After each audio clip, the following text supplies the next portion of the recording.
9R1 série 47, 73 hectomètres à convertir en kilomètres. Alors, on est en unité de longueur, donc ça sera une colonne par unité de décalage. Les kilomètres sont juste à gauche des hectomètres, donc la virgule va se déplacer juste à gauche, un cran, et on obtiendra 7,3 km. Là encore, on peut réutiliser le tableau si on n'est pas sûr de ça. Question 2. Calcule l'aire de ce parallélogramme. Alors, l'aire du parallélogramme, on l'a vu dans la série précédente, c'est sa base fois sa hauteur.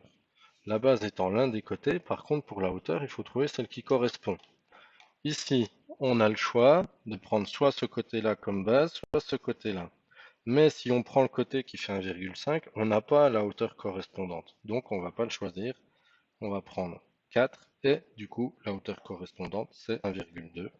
Donc ça nous fait 4 fois 1,2 et on trouve comme R 4,8 et c'est des centimètres carrés puisque c'est une surface.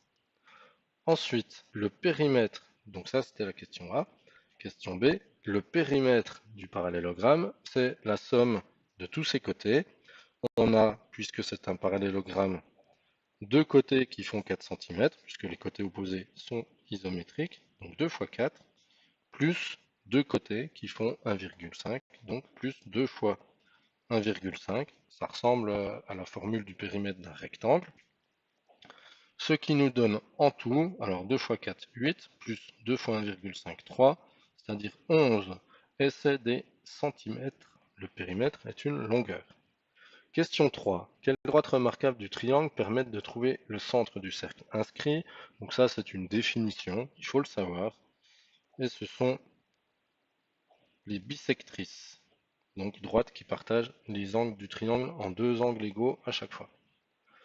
Question 4. 8000 divisé par 50. Alors, on peut poser l'opération, mais on peut aussi la simplifier. 8000 divisé par 50, ça sera la même chose que 800 divisé par 5. Ensuite, on connaît 5 fois 16 égale 80, et donc, on rajoute un 0, 160. Si on ne sait pas retrouver cette astuce, bien on pose la division tout simplement et on finit par y arriver. Alors ça nous donnerait 800 divisé par 5. Alors 8 divisé par 5, une fois, il reste 3. Je abaisse le 0. 30 divisé par 5, 6 fois. Il reste 0. Et du coup, j'abaisse le 0. Voilà, on retrouve le 160 assez rapidement. Question 5. 11 fois 12. Alors, pour calculer un produit avec 11, on a une astuce. Le 12, on va l'ouvrir en deux, c'est-à-dire on met le 1 et le 2 en laissant de la place entre les deux, et on va rajouter au centre la somme des deux, c'est-à-dire 3 fois 12 égale 132. Si on ne connaît pas l'astuce, 11 fois 12, on va faire 10 fois 12, plus 1 fois 12, donc là on aura 120, là on aura 12, 120 plus 12 égale 132. Question 6. Calcule le PPMC et le PGDC de 24 et 32. Alors, le plus petit multiple commun entre 24 et 32, eh bien, on fait 32 fois 1, ça n'est pas un multiple de 24. 32 fois 2, 64, ça n'est pas un multiple de 24. Et 32 fois 3, 96. Et là, par contre, si on calcule, c'est 4 fois 24. Donc, c'est le premier, et donc le plus petit, ça sera 96.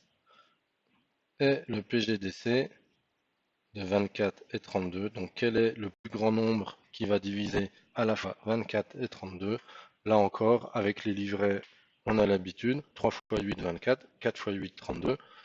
Comme 3 et 4 ne sont pas compatibles, on n'arrivera pas à faire mieux que le 8. Donc PGDC de 24, 32 est égal à 8.